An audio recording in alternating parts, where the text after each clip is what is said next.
Welcome to Daytime Ottawa. Well, the city was abuzz last night at the Ottawa Senators home opener, and today they're abuzz because we have a great lineup here on Daytime Ottawa, and we're going to start with some of the finest olive oils and balsamic vinegars you can find in the entire world. And guess what? You can find them right here in Ottawa. I'm joined by Mike George. He is the owner of Aurelius Fine Olive Oils and Balsamic Vinegars. Mike, welcome to the show. It's great to have you here.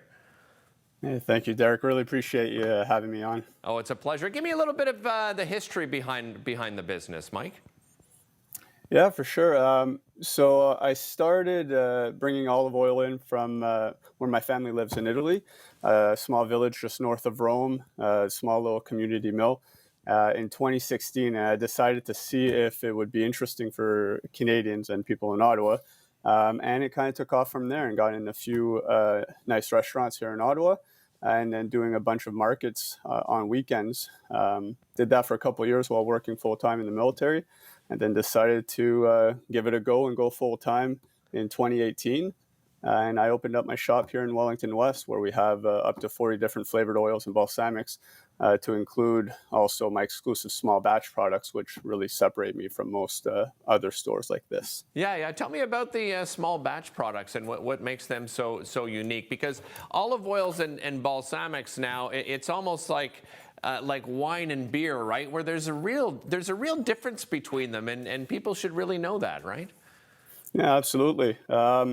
It's very common when people come in, we try to have them, pre-COVID, taste every product, and people aren't used to that, but it's very much like wine, has nice buttery mouthfeel, has bitter and grassy notes, and then a pleasant peppery finish. But this is the oil from that village, and you won't find it elsewhere in North America. That's how small this community mill is. They don't export to North America. So it's really special, and once people started tasting it and tasting authentic olive oil, that actually has a little more flavor and depth and nuance than what we find in grocery stores, it just opens their eyes, and they can't go back to the old stuff after that. Oh yeah, I can imagine. And it's the same with balsamic vinegars. I mean, I'm very fortunate in being a television host. I've been introduced to some very unique olive oils and balsamic vinegars, and it is very different from the grocery store where you might get that sort of acidic balsamic vinegar. That's not necessarily how it should be. What makes a good balsamic vinegar? Generally, a balsamic vinegar has two ingredients, the grape must and the wine vinegar. And it's the ratio that dictates how thick and sweet it is. What we get at grocery stores is very liquidy and sharp because it's primarily cheap wine vinegar and just a small amount of concentrated grape must. What we have, our products are generally 80% really high quality grape must, and then 20% aged wine vinegar. So it's kind of the inverse ratio. And that's where the thickness and sweetness comes from. And that's also what's more expensive to produce. So it's tied to that as well. Mike, you mentioned your military experience, and through that military experience, you have a great initiative that you do from November 1st to the 11th every year, and that's sort of veteran businesses giving back to veterans. Tell me a little bit more about that initiative. Yeah, absolutely.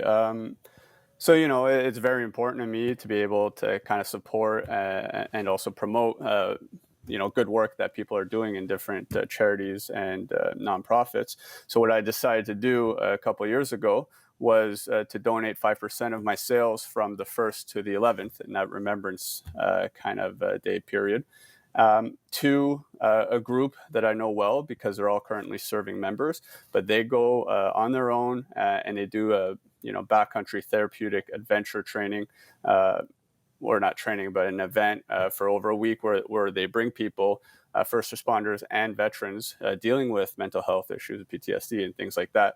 And basically, it's peer led, which is a big difference, So you're dealing with guys who have actually been there and done that. Anyways, so I decided to donate 5% of my sales to these guys. And I was talking about it in one of my networking groups. And one of my friends who owns a construction company is like, hey, I'm in, and we should challenge everyone else to do this. So it started from there. I put a couple posts out. And last year, we were able to get about 20 different businesses across Canada, veteran-owned businesses.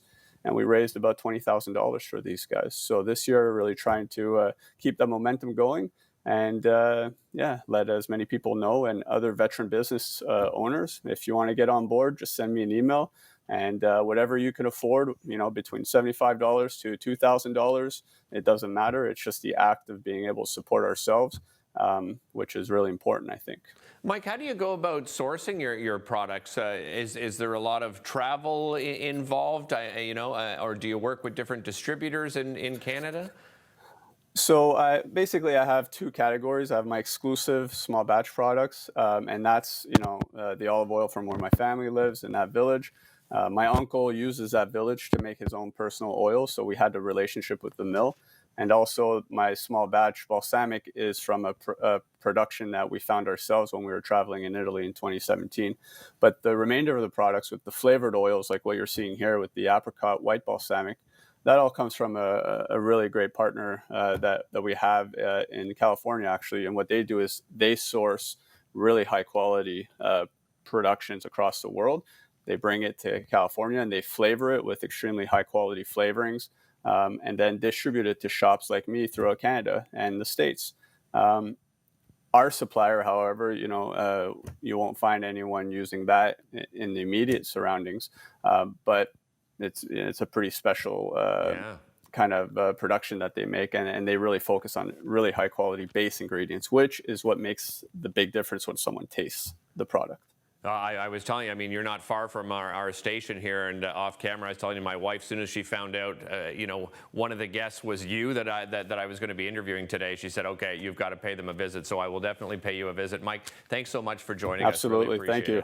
All right, take care. Thank you for the time. Hey, how about some great local products? Well, coming up, the original Navan Market. Amanda Watson joining me, and they have up to and over 180 vendors this time around. We'll be back with that right after this.